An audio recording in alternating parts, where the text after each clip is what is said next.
Вообще первые комиксы изобрела церковь. А это кроме шуток. Если что, мне можно говорить всякую чушь. Один из моих дипломов искусствоведческий. Так что это дипломированная чушь. Сегодня поговорим о современной композиции. Какие приемы дают нам понять, что перед нами современное искусство, а какие говорят о том, что это давно уже что-то старое и пыльное. Ключом современной композиции является фрагментарность. Ну все, видео можно выключать. Или послушайте дальше, чтобы понять, как это работает и как вы можете применить это в своей работе.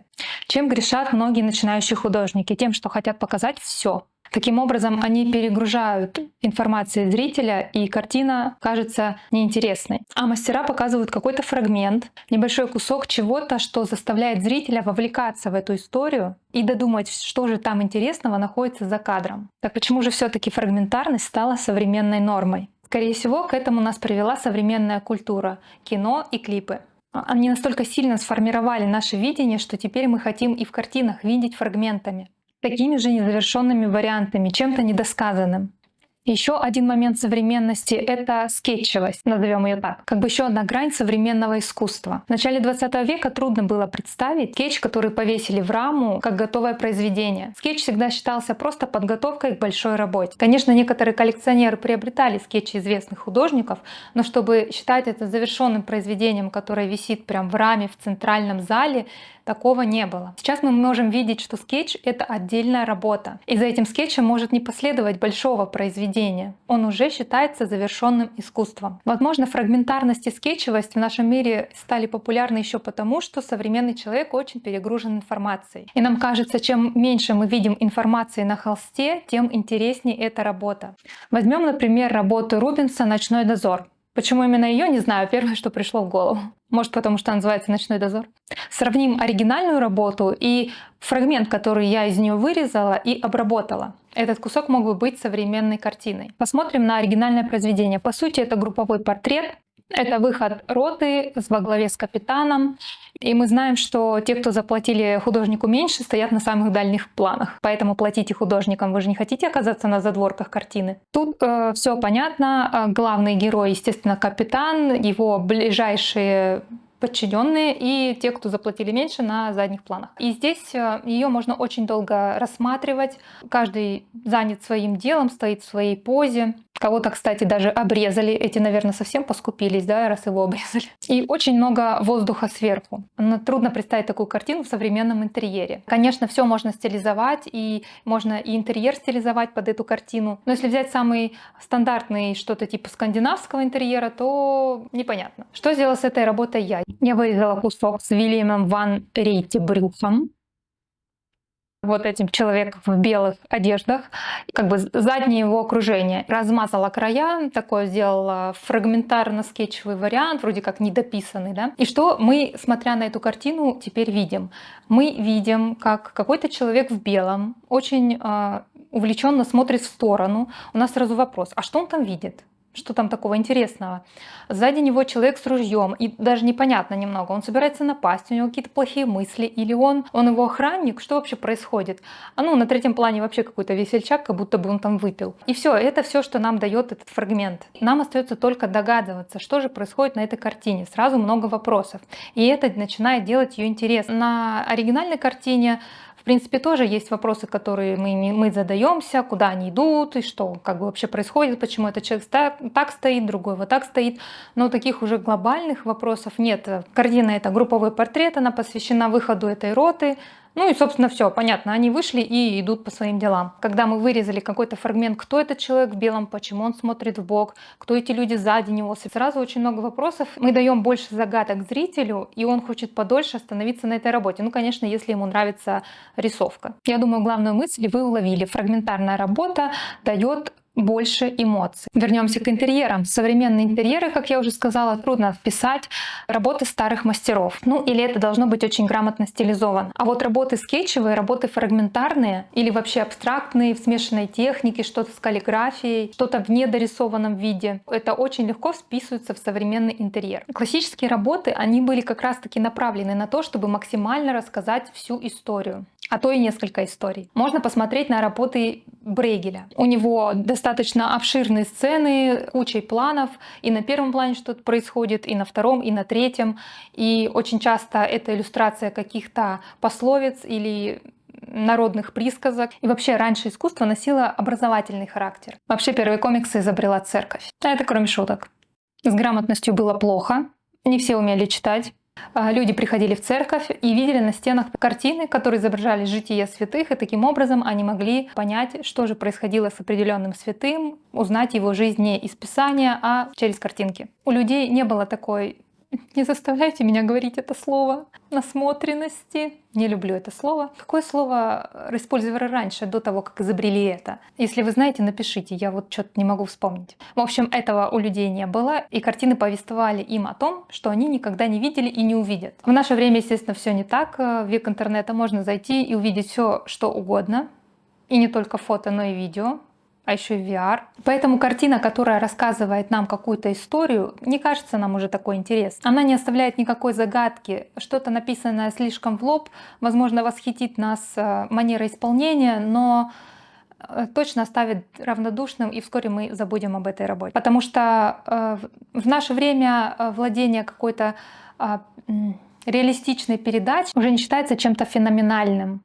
Мы хотим видеть искусство не пересказом и копией того, что мы видели в жизни или на фотографии. Нам интересна какая-то интерпретация, интересная история, причем часто с открытым концом. Расположение на листе тоже играет роль.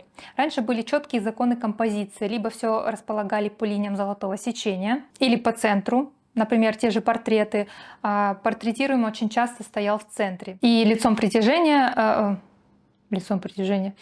и центром притяжения в портрете, естественно, являлось лицо человека. То сейчас на самом деле портреты могут быть совершенно разными. Человек может смотреть в сторону, голова может быть обрезана наполовину, создавая эффект, что он куда-то идет и вообще ему не до нас. Он не застыл в мертвой позе. Нынешние портреты — это не застывшие в вычурной позе люди, а вообще что-то очень живое. Художников, которых я советую посмотреть в плане современного портрета, я напишу на экране. На такую портретную тенденцию, мне кажется, очень сильно повлиял кинематограф. На своей заре кинематограф повторял композиции классических произведений, но затем отошел от этого, и началась эра резких углов, неожиданных кадров, интересного освещения, какие-то новые, совсем невиданные движения камеры. Кстати, в современной скульптуре мы тоже это видим. Вот пример нескольких работ. Это, по-моему, судя по надписи, по-моему, это был король Артур. Стоит он где-то там, по-моему, в Англии, естественно. И это могла бы быть классическая полноценная скульптура, но смотрите, как они реализовали это. Это работа, которую как бы с дырками, которая сливается с общим пейзажем. То есть, как бы, если бы он стоял такой монолитной фигурой, кстати, наверное, он бы очень сильно пугал людей, которые могли бы там ходить ночью. Но он такой дырявый, и таким образом он как бы сливается с пейзажем и как бы растворяется. Такая интересная метафора, что он — это и есть Англия. Наверное, не это имели в виду. Или вот посмотрите на эту работу «Деревянный петух». Если бы это был просто вырезанный петух из дерева, нам бы это не казалось таким интересным. Ну, петух и петух. А здесь его сделали пиксельным, и что придало ему какую-то живость и, естественно, современность. Опять же, фрагментарность и скетчевость. И вуаля, у нас уже современная скульптура. Также можно посмотреть на работу вот этого буддийского монаха. Тоже, я точно не знаю, современная она или нет, но выглядит очень современно, да, он такой полуисчезающий, что тоже как бы вроде отображает идеи буддизма. Даже здесь у меня на квартире есть работа, я вам сейчас ее покажу, вот такая фара. Раньше хорошей работой бы считалось все изображение машины. И еще желательно, чтобы там была какая-то сценка, что-то происходило, какой-то рассказ, действие и так далее. Вот, например, как здесь. Полностью машина, довольные люди, у них еще собака на заднем сиденье, что-то происходит, собаку что-то заинтересовало за пределами кадра. Раньше именно такая работа висела бы в интерьере и считалась бы хорошей. Но сейчас нам достаточно одной фары. Так, и теперь самая главная часть, как же это применять в своих работах. Первое. Всегда старайтесь не досказать. Советую вам завести папку, в которую вы собираете работы, которые вам понравились. Ну или делать это на Pinterest. У меня на Pinterest куча работ с современной живописью маслом, с графикой. Ставлю ссылки внизу, если захотите посмотреть. Если у вас многофигурная композиция, то прописывайте только главную часть. Вот вы раскрыли холст и прописываете только самые главные куски. То есть вот того парня боками, слева, сзади не надо, пожалуйста, прописывать. Если у вас портрет, то уделите внимание лицу и, возможно, рукам, а остальное может остаться в таком скетчево-незавершенном виде. И то иногда даже лица можно не дописывать, но об этом отдельно. Второе. Создавайте интригу. Если вы рисуете персонажей, должно ощущаться, что у них свой мир, есть что-то за пределами картины. То есть это не просто картинка, на которую мы смотрим. Если мы войдем в эту раму, там целый мир, и вы должны одним произведением создать такое ощущение. Я понимаю, что это сложно, но нужно, чтобы зритель задавал вопрос, почему это так, куда смотрит персонаж, что его там так волнует или интересует, или пугает. Таким образом, задавая эти вопросы, зритель будет дольше вовлекаться в ваше произведение. Еще один классный прием, но это не везде подходит, только если это выражает суть вашего произведения, это совмещать несовместимое. Например, вот эта девушка, которая купается в лаве. То есть две несовместимые вещи. Как бы ванна из лавы и вроде как бы обычная девушка. И сразу несколько вопросов. Почему она в лаве, почему ей там окей, как бы, что вообще происходит. Ну и плюс это все, конечно, нарисовано очень интересно. Это CG-работа, художника я напишу. Первое, что привлекло меня в этой работе, это несовместимость. Девушка спокойно купается в лаве.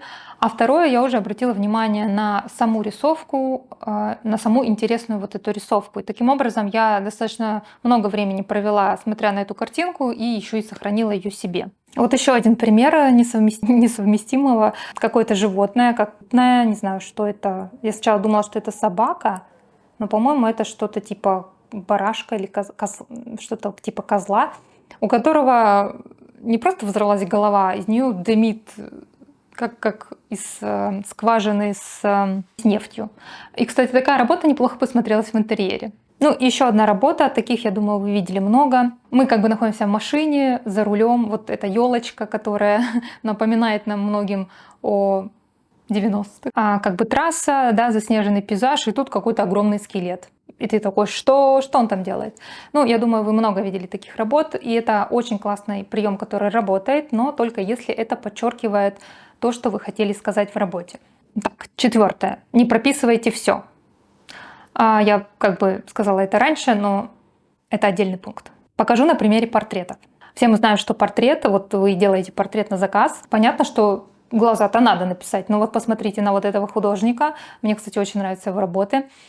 Я даже делала подобные работы, используя его технику. Очень классно получается, но для этого нужно проветриваемое помещение, потому что он пшикает на уголь ацетон. Вот, например, портрет девушки, у которой вообще правая часть, левая, я не знаю, какая будет отображаться вам, но для меня она сейчас правая, у которой правая часть полностью размыта, лица его нет, но при этом очень интересный портрет, и он передает эмоцию, но при этом он не прописан весь и смотрится очень классно. Вот еще один портрет девушки. Тут у нее уже глаза вроде как на месте, но все такое немножко в блюре. Вот портрет мужчины.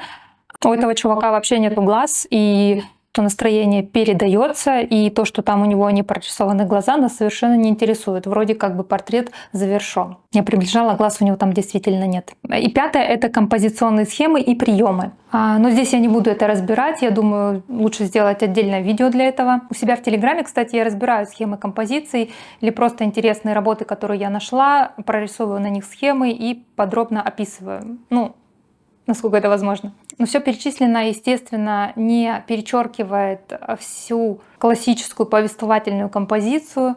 Все зависит от ваших целей. Иногда классическая повествовательная композиция, наоборот, нужна для того, чтобы ваш зритель понял, что вы хотите ему донести. Например, в некоторых иллюстрациях вам придется использовать только повествовательную классическую композицию, на которой, как и у Брейгеля, будет все понятно. Например, такое делают для детских иллюстраций. Напишите мне в комментариях, какая композиция более близка вам. Вы приверженец более классической композиции или все-таки попробуйте теперь фрагментарно скетчевую.